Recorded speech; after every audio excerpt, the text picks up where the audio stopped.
Welcome to Healthy Families.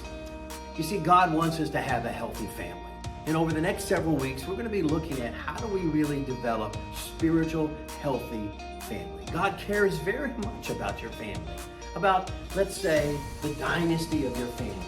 Not just you, but generations to come. How can we influence? How can we believe God is going to touch our family, use our family, be in our family in generations to come?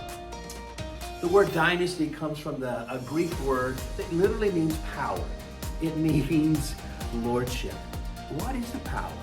What is the lordship found in your family? Found not just in your immediate family, because we very often have a tendency to just view things on a very limited view. Our parents, our children, this is our nucleus of our family, and that is true.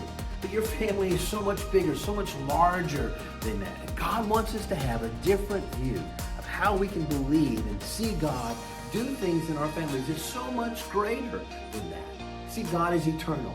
He sees things from the beginning to the end.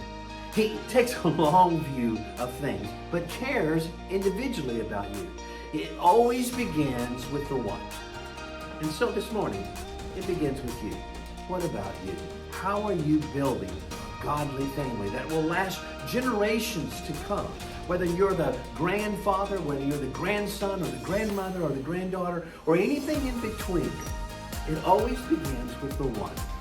And so this morning, it begins with you. How can we build a godly family that will serve God over generations? How can we see God do that? Deuteronomy 11 speaks about generations, about focusing on the one and yet influencing the many.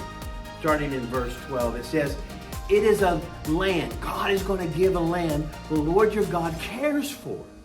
The eyes of the Lord your God are continually on it from the beginning of the year to the end of the year. Why does God care about the land?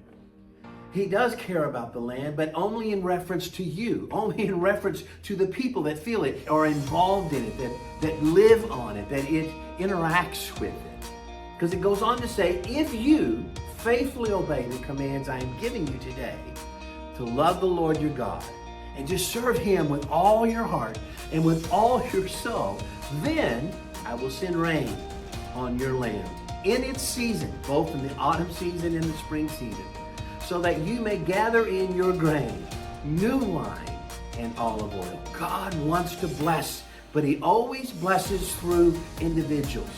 He blesses generationally, but he does so on a one-to-one basis. What is God speaking to you? How do we build a generational blessing in our life, for our families, for our children, for even our parents? And it all begins with you.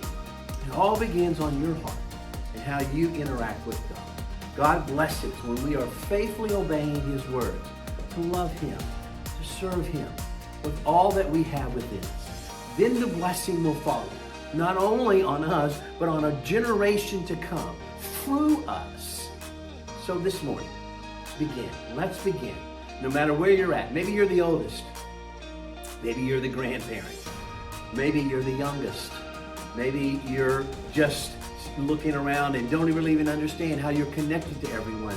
Generational blessing begins today by loving him, by serving God, by giving him your whole heart and saying, God, use me in whatever way that you can. When you make that one-on-one commitment, it affects generations. Not only the generations to come, but the generations that have already are, that are influencing this world. You can make a difference.